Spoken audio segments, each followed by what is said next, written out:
Thokozani ugogo nomkhulu sakwasendoda lesugogo Bathini Mbatha Mvula Mzimela Area locksmith technician yedlozi engineer yomsamo umncwabu hlehlina ngani zakwethu. Today we are reflecting, we asking the question, what went wrong?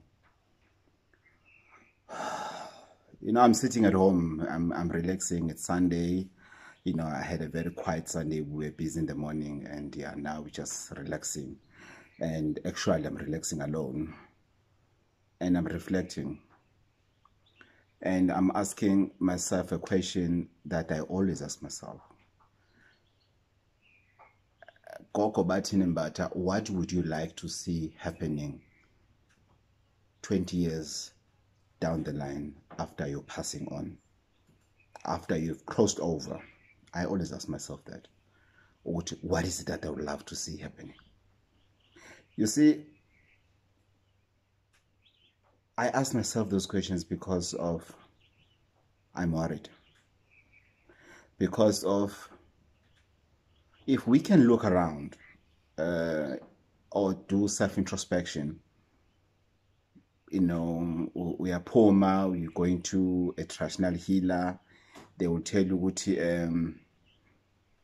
amadlozi aphumile phandle, umsamo kini uyavuza, usoma kini unjani, ugogo wakho ufuna inhlambuluko, umama wakho uhamba angakhulumisani nogogo wakho, ugogo wakho wahlukana nomkhulu wakho, so ucasukela ukuthi nimshadisa kanjani kanti bahamba bahlukene. You know, all sorts of things that, you know, we get when we go out. Sometimes it's a matter of dreaming about these things to say, no, this is what was supposed to happen. It's tiring. Because 99% of the problems that we're facing is because of the mistakes that were done by our ancestors while they were still me and you. 99% of the problems we are facing today, you can go argue with your ancestors. I'm saying 99% of the problems that we're facing now is because of the behavior, the relationships that the ancestors had while they were still alive. They were bitter. They didn't want to talk to each other. They didn't want to address issues. They were tagatabanye. They were stealing from each other. They were bad-mouthing each other. They were drinking a lot, others. They were making kids all over the show. All sorts of wrong things they were doing. They were abusing their partners. I'm saying partners because even men get abused. There was so much cheating on that. At the end of the day, we find ourselves where we are. Because all we are doing, we are basically somehow repeating what our ancestors did wrong. That's why it is important ukuthi mawulungisa umsamo kufanele ukuthi uhluze. Kanjani gogo? You need to make sure ukuthi umuntu okwenzela umsamo uyabatshela laba abanye abangafuneki ukuthi asibafuna abangahlambulukile, asibafuna abangafuni okuhle kulomuzi. Then you'll find yourself having a better msamo. Gogo, how do I start doing that? Start with yourself. If you want to fix umsamo, if you want umsamo wako inetwork uthi bambe, if you want umsamo wako ukuthi ufake imali ekhaya, if you want umsamo wako ukuthi mawucela umsamo wako wenza into osukuyenza, start doing that wena manje komunye umuntu ophilayo emhlabeni. Start being good to your woman. Start being good to your husband. Start being good to your children. Start being good to your community. Start being good to your family members. It starts with you. If you want umsamo ukuthi ukusebenzele, umsamo ukuthi ureflect, ukuthi wena mawushisa impepho yakho ihambe ibanga compared to anyone endlini. It starts with you. There are behaviors that we have that makes us masithi shisa impepho inga respond. Mashithi shisa impepho inga respond. I had a desire to do videos long time ago, 2013. But I was doing them and just keeping them on the camera or on the phone. Until my grandmother said, why don't you use, why saberekisa ntho e tshwereng matsohong gore o rutise ba bang ka ntho tse o di tsebang. Rona re tla o jwetsa wena o jwetse bona ka tsone di phone tse tsa lona tsena. Utlole matekatsa. It's like I was jollying jena efoning. And I started and I've never looked back. And from there I said to myself, there's no way I can be perfect. But I would love to live my life the way I will be expected to respond. Uma bazukulu bami ngelinye ilanga bangishisela impepho emsamo. Are you idlozi that you want to see makuthiwa umuntu kushisela impepho? Are you umuntu ongathi makuthiwa njena saka idlozi? Would you make the best ancestor wena? Reflecting to your life now, reflecting the way you are behaving now, reflecting to the way you are stepping people from their backs, responding, you know, based on how you treat other people, because of when you have money, because of when you are educated, because of when you think now you are big than the others. To think how you treat others now will make you a better ancestor one day. Umakhosi Gumede wale enyakatho, she said something very important. Uthi umakhosi Gumede, there is no way uthi ungangenwa idlozi lika mama noma elika baba. Ungena idlozi lika gogo noma elika mkhulu. That is why kuthiwa thokozani bogogo nomkhulu. Kungashiwo ukuthi thokoza gogo thokoza mkhulu. When she spoke that, she was not talking to me, but when she spoke that, I was so excited and I said to myself, this woman one day uzoba yidlozi elihle. Because as young as she is, as traditional doctor as she is, but she's able at the same time to teach others about the language of ancestors. I would like to do that video one day, whereby we go deeper beyond thokozani, beyond bogogo nomkhulu, beyond indlondlo, beyond all sorts of lingo that we are using. We need to unpack it for you, so that ungathi mawuyolashwa bese kukhulunywa ilingo ongayi-understand kanti sebeyakudabula. Fana nelingo amafutha esothamlilo. Sizowa explain ukuthi yini amafutha esothamlilo. Don't be too excited ujabulela ukuthi hey bangizamela amafutha esothamlilo sengiyovula umsebenzi manje lizovaleka idlozi lakho uhlupheke uziyofa. Because uphethe amafutha angangena ekhaya, amafutha esothamlilo awathintwana ngezandla. So it is very important that when we reflect these things, we ask ourselves ukuthi thina mina ngizoba inhloboni yedlozi mina ke. Ngiyabona ukuthi idlozi lami alirespondi, idlozi lami ngiyacomplain, you whining every day ukuthi unenkinga idlozi, hey gogo amaphupha amavalekile, hey gogo. Wena makhulunywa nawe manje njengoba uphila, do you listen? Do you listen to other people when they talk to you? Do you keep a promise that you commit to other people? Do you keep your promises? Are you sure ukuthi wena wenza kahle la emhlabeni? Because if ungenzi kahle la emhlabeni, trust me, there's no way ukuthi ungenza kahle mawungale kwethuna. Usubizwa ngani ngethongo noma ngedlozi.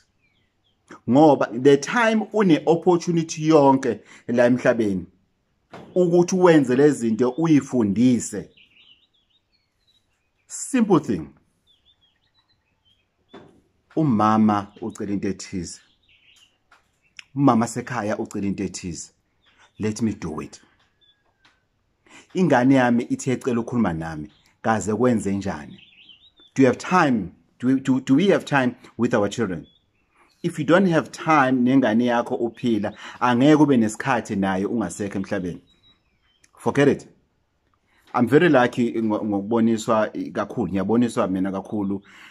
Nyamphupha baba, nyamphupha ugogo, nyamphupha umkhulu, nyabaphupha abasekhako ma. Futhi lezi insuku bemphupha abantu basekhako ma kakhulu. Ugogo nomkhulu angaze ngibabone. Umkhulu ashona exactly the same day and the same month and the same year engazalwa ngayo. So ugogo nyamazi ke ugogo zala ubaba umamtshali. Kodwa ugogo zala umama nomkhulu zala umama ngibazi. Kodwa ngiyabazi ngokuyibonakaliso. And then when it comes to abantu basekhako mama, most of them ngiyabazi, and we were very close. I respected them. I remember mncane kanganangane. There was no way I could buy my mother a Mother's Day gift ngamthengela umamncane wami uKeletso. There was no way, because I took her as my mother. I always reflect to this ukuthi mina make ngaphupha make ngaboniswa umamncane wami ithola ukuthi kuneyingqinamba embhekane nazo, forget it, ngeke ngenze lutho. Forget it. Why? Because umamncane wenza lento ade yenza ngisho saphila emhlabeni. She was very protective.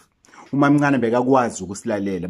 Mawukhala nje umamncane bekakwazi ukumamela. Yini kwenze njani fana ukhulume naye mangwane hakishapu kosikolongo teacher omungu waromanya and mama batlo ya lena kosikolo kupa unthuse mshimano omungu arkhutla kosikolo ulana le rona o renkela tšhelete eng utswa ka moka utla kosikolo no tsama ka strata so motlogele ke tla ba ke latela ka momrao o ska iqetsa tšhelete ya hao iskhaphini sa hao gore ha fitla ko wena a thole o tshwere tšhelete ene ke tla monza, and she will say this ke tla monza mai. And I'll go straight to that guy ngimbheke kabi ngimprovoke angibiza athi yewena sani wozala. Hayi ngisondele ngiyazi ukuthi inkanyambi khona emva kwami, and I'm months mine. So that is how she was, and that is how she is even now as an ancestor. So you need to ask yourself ukuthi, what can I do from now onwards to make sure ukuthi nami I do something that will never benefit me while I'm still alive, but it's going to benefit my children and my grandchildren and my great-grandchildren. With the rate abantu abaphuza ngayo, with the rate amantombazana sewangene ngakhona esimeni sotshwala, with the rate okuzaleka ngayo out of wedlock, with the rate okuzaleka ngayo with multiple partners, abanye bagcina bangazi ama parents obani in with that rate, that switches on an alarm to say, is this world conducive to raise a family? Is this world conducive to give birth, to get married, and to live a better life? With the rate of drugs that people are taking, with the rates of drug dealers that are entering South Africa every day, are we safe? Koko, what went wrong? We went wrong as human. That's why bona abantu babaleka athi hayi mina indaba empepha ngisengeni indaba semsama la ekhaya sindisiwe la ekhaya. No, basabe ikweletu ziningi kakhulu ikweletu. Basabe ikweletu, and they think ukuthi inkolo lela babalekela kuyona ingcono. And inkolo, it's a tradition of other tribes. Ezinye inkolo, that's why kunama Roma, that's why kunama whatever amaJuda in that's a tradition yamanye ama tribes. Wena ukubalekela konke kwakini uhambe yenzokunye. Bantu bebafika la ekhaya ngithi kumuntu ngakusiza, but the way ngibona khona into zakho akuyiyeke impepho kancane. akuyeke khona babade khona la izolo ngaze ngamtshela ngathi umsamo wakhe u-blacklisted angeke uthole ne-death review yazini u-blacklisted ngendlela eyisimanga awukhohlwa umsamo wakeni. And he agreed with me, he knows. Ngaze ngamtshela ukuthi wena moshisa impepho kwenzeka kanjani kanti wathi yes uqinisile. So umsamo njalo you ignore it, at least ufocus esimeni sempepho. Kunabantu at the eve of dying abayibamba amakhanda bathi why ngazange ngiganwe, why ngazange ngakhe ekhaya, why ngazange ngenze into ethize. It's a problem. When bazongidischarge esibhedlela, I was at the Mkhuphulangwenya hospital. Mam Charlotte Mkhuphulangwenya hospital at the normal ward because besengizophuma. There were 3 old men, and when they asked them, they were old. I think they were 50 plus or maybe 60. And when they asked them, you know, it's one room. You can't ignore hearing it. When they asked them, are you married? No, I'm not. I stay with my mom. Omunye I stay with my sister's daughter. Omunye I'm staying alone. And you can hear the voice when they say that, they say it with so much regret. With so much regret. Here I am, as young as I am, because you can see me, I'm 21. As young as I am, I knew, when I go home, somebody's there that is going to take care of me. And she did it. She took care of me. She's still taking care of me. Why? It's because I'm preparing myself ukuthi mase ngi-ancestor ngiqhubeke nami ngokwenza izinto ezinhle athi ngizenze emhlabeni bese ngizenzela abantu abami. You can't go uyontshontsha imoto impilo yakho yonke. You can't go uthi uyozama kodwa uzame sokufika nalana uhlukumezeka khona. Khona abantu abazamayo baze bahlukumeze labantu ababazamelayo. Kanti uma wena uzokwazi ukuthi uhambe uyozama ubuye futhi ukuhloniphise lana like abangaboni nokubona ukuthi usebenzisa isandla sokunxele ukuze uzothola imali. You still doing your best. Even if usushonile uzofika le la uzobe uye khona wenza iplan futhi ukuthi umndeni wakho usurvive. But we are stuck ukuba selfish. We are selfish. We are selfish. Asibacabangela abantwana bethu, asibacabangela abazukulu bethu. We only thinking about ourselves. Life revolves around us, but we don't think, we don't know, we don't realize ukuthi ngelinye ilanga lengane kufanele ukuthi ishise impepho ikubize icele okuthize uyowenzelani uhluleka ukuyenzela usaphila ngaphansi komthunzi elanga. Kunabantu abalanjwana namhlanje because of abazali babo abafunanga ukubahlawula, hayi ngoba bangasebenzi but because of pride. Usize stepmother ukuthi akhonkomo ezophuma lana iyohlawula ingane wayithola ebufebeni. But what if ingane yakho lena wakushiya umuntu ngeke uthande yini lo muntu athandana naye ukuthi amgqugquzelele ukuthi awuhlawula ingane yakho? Ungakuthanda lokho. Kodwa wena kufanele ukuthi ukuthande makwenziwa ubaba wakwakho ukuthi athi hey yes ngenza iphutha nginengane endaweni ethize kufanele ingane uyihlawula ngiyilethe ekhaya ngokusemthethweni ingene esibongwe ngokusemthethweni ingaqhubeka ihlale ekhaya konina kodwa ngifuna ukuyishiya emhlabeni lengane isesibongwe ngokusemthethweni asikwenzi lokho. Bese uyashona baba. Kwesikhathi awukwenzi ngoba uthandi, kwesikhathi awukwenzi because of ingcindezi ohlangane nayo, kodwa uma uthanda ngempela uzokwenza. Bese uyashona ke umuntu omdala.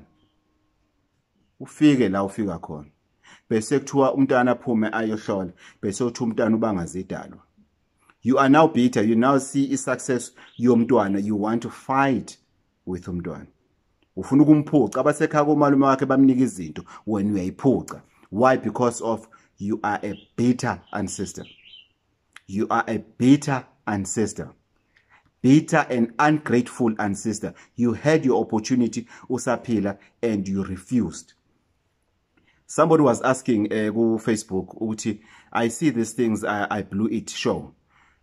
to this person, I haven't seen anyone and said, you know, I paid lobola and I got married.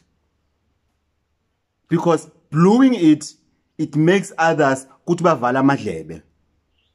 Uhamba nabo Jezebel ungenzi izinto uyitshele nje wena uthi uhlaniphile. So guys, this is a very short video. I'm answering the call ukuthi Gogo, what went wrong? We went wrong. We are not doing what we expecting to see happening masesingasekho emhlabeni. Salukazi sendoda uGogo Bathini Mbatha Mzimela Area. Booking line is 035-799-5703.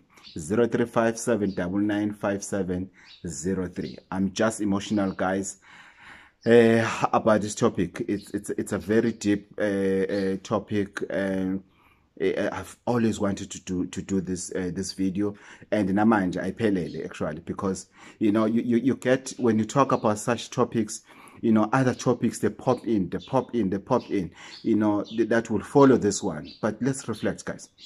Let's reflect. Kunabantu abahambile bazobuya Tuesday, then they'll write on Facebook as if something nice, you know. Ushingana abantu endlini, ushiye ama parents akho hambile, ubuya nesisu, ufuna help and everything. Sometimes we're destroying our own life, and then we expect parents to help us, we expect our partners to help us. Sometimes taking a right decision won't only benefit you then, but in the future, even if during the time you are an assister yourself.